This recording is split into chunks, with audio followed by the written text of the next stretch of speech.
Belarus. How to travel there in 2025. I've been there recently in February 2025 and I can tell you how it was and what you have to expect if you want to go there soon. Welcome to a new episode on TJ Architecture How to and Traveling to Belarus. I will cover all the topics you have to know if you're considering to go there now. I will cover payment, transportation, where to stay, what to expect, safetiness, how to cross the border, who is eligible to go in, and some other stuff I experienced over there. So let's go. Let's start with the most common question I get, safetiness.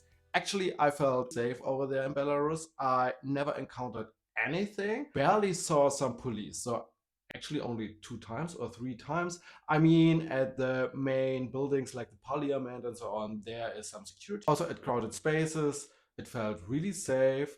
And I never was questioned when I took photos or filmed something. Nobody approached me, not a single time. So in public spaces, I never had any issue. Nobody approached me. Who can travel to Belarus 2025? Actually, most Europeans are visa-free this year. So last year in August, I guess, 2024, they introduced visa-free travel until end of 2024, but they extended this period until end of this year 2025. So it's the first time as a European you don't need a visa beforehand. I mean, it was a huge hassle before to get a visa because you have to go to an embassy and paying like 100 euros and it takes a little bit time, or even for transiting. When I traveled from Frankfurt to Moscow 2016, I guess, I just needed the transit visa for such a high price, but it is how it is. I mean, visa wise, a really good time to go there because you don't have to pay for a visa because it's visa free. But please check if you're still eligible for the visa free scheme right now, because things can change really easily and really fast. And it doesn't mean like when I recorded this or published this video that you are still eligible for visa free travel. I was eligible as a German passport holder right now to go there visa free.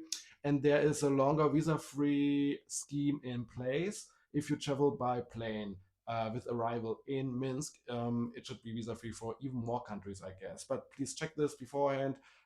This is also a possibility. So right now, land borders are visa-free. How to get to Belarus 2025? So there are two options: traveling by plane or traveling by bus.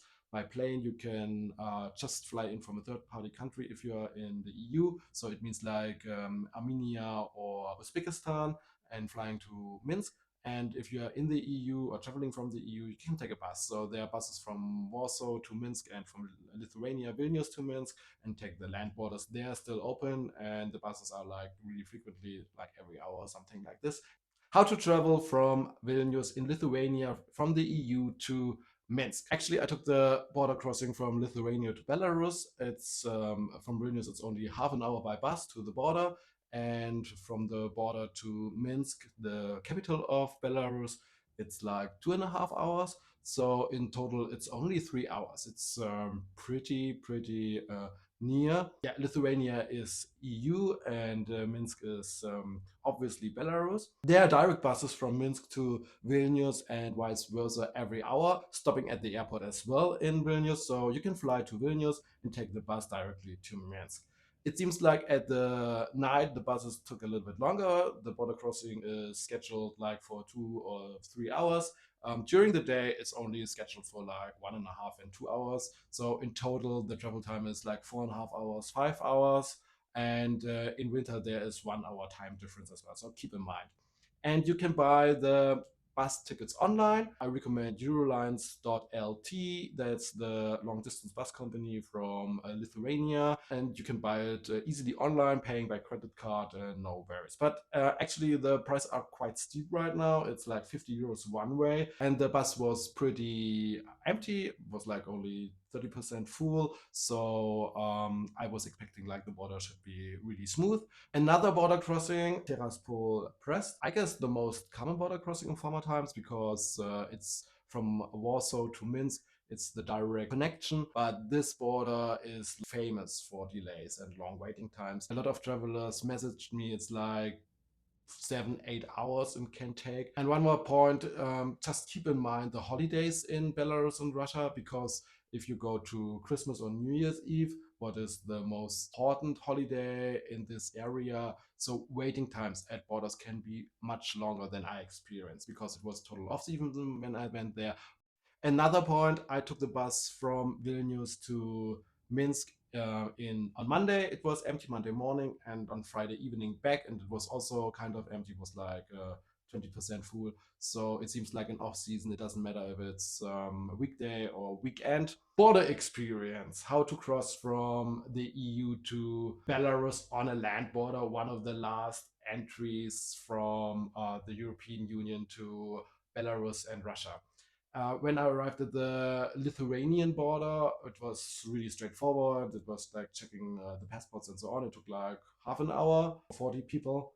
And we went like 200 meters by bus to the Belarusian border, disembarked over there, and it took like a little bit because there are only two passport booths open. And I mean, like, it takes a little bit to check all the passports from the EU and so on. Yeah, for me, it took a little bit, but when I was at the booth, they just realized, okay, we have to ask them a little bit more details. And I was chaperoned to a separate room, and it was more like a classroom. And there was a teacher's table, and two people sat there, one really young person speaking English, and one older person, I guess it was the supervisor.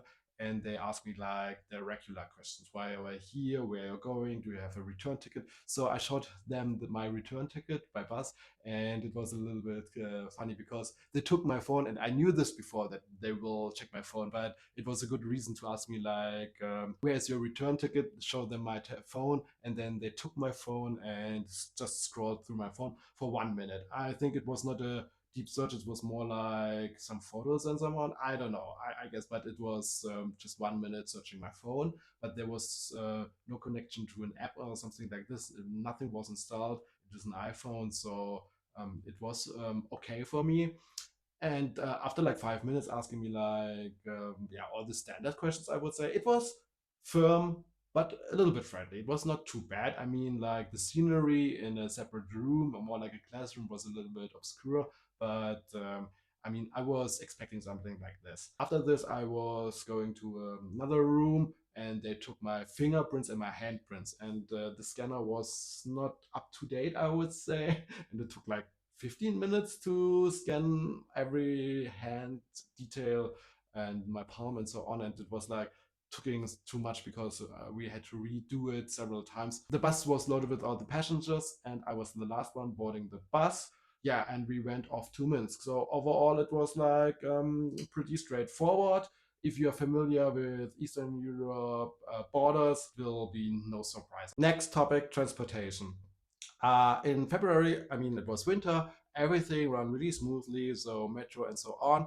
Just keep in mind the metro is operating until midnight and starting in the morning, like 5 a.m. or something like this. Buses running regularly, and most of this is, I guess, also on Google Maps. And even there's a metro or public transport app for Minsk, so it's really easy to check online where the buses are and so on. Yeah, for the Minsk Metro, it's easy to get the tokens, or jetons, how you call it in Russian or Belarusian. And yeah, you can buy it at every station. Actually, there's a ticket counter, and you can even buy the paper tickets for tram, trolley, bus, and bus at the ticket booth at the Metro Minsk entries. Another way of transport in Minsk or Belarus is Yandex. And Yandex is a Russian company. It's like Uber or Bolt from Russia, and you can download the app and go around, order taxis and so on. I guess even food, but I'm not sure. And yeah, it's really easy to handle. It's like your Uber experience you had before, and you can even pay via credit card. So Visa card worked pretty well. Mastercard, I didn't try it out.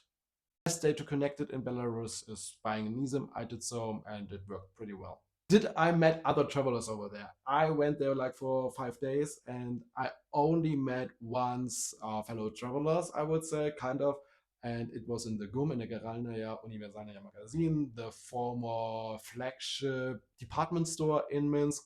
And there's a nice bench with a Minsk, I love Minsk sign, and it's more like a touristy thing. And I met some Germans over there, and it was funny to see them. But I guess they went there because of the families, and relatives living over there. So that's why, but still, there are no other tourists. It's like crazy. I mean, I went in winter, it's off season, but still. Actually, I have to say, I've been to Belarus already 3 times. Some more times I applied for a visa. I used the visa-free travel entry via the Minsk airport and now the visa-free land borders. 2012, I went to Minsk, Mir, and Stalin Line. In 2019, I've just been, 2018. In 2018, I've just been to Minsk, and now as well, I've just been to Minsk. So I planned some other stuff in other cities, but I didn't work out actually. How to pay in Belarus 2025? Actually, most places accept credit card. I just used Visa card. I'm not sure about MasterCard.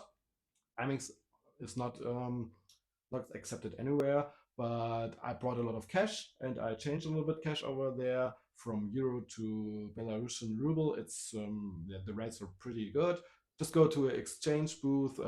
There are several ones around, and you can exchange easily your money. Also, the bus tickets, as I said, you can book online. Yandex Taxi you can use online, and you can buy. You can even pay at hotels and so on with the Visa credit card or just book in advance. Airbnb and Booking.com doesn't work over there, so yeah, you have to go to another website to book your accommodation. But some stuff is working, some stuff is not working. So I mean, McDonald's is rebranded in Belarus, but KFC and Burger King is still operating as the same brand. Yeah, it's in my opinion not that clear what is working and what not. Where to stay? I mean, there are some Soviet-like accommodations, like the Hotel Belarus, with a really nice mosaic in the pool area. There's other stuff around.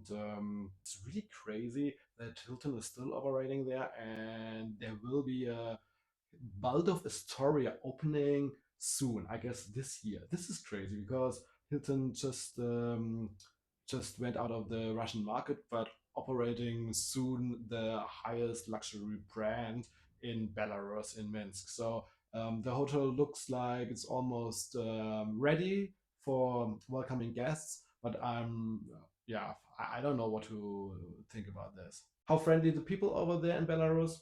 Really friendly, I have to say. I mean, like at the beginning, everybody is a little bit distant and it's a little bit colder the interaction, but if you speak a little bit Russian and English, of course, people are warming up and really happy to help you, and everybody is so friendly. It was really nice, even at restaurants and so on. Yeah, this was really nice, even if they realized I'm a tourist and so on. They just offered me a lot of help. And do you have any questions left? Just leave me a comment and subscribe to my channel. Subscribe to my channel to stay tuned about more topics about Eastern Europe, ex-Soviet countries, and other travel-related stuff. Happy to entertain you with more stories and background information in the future. Thanks for watching.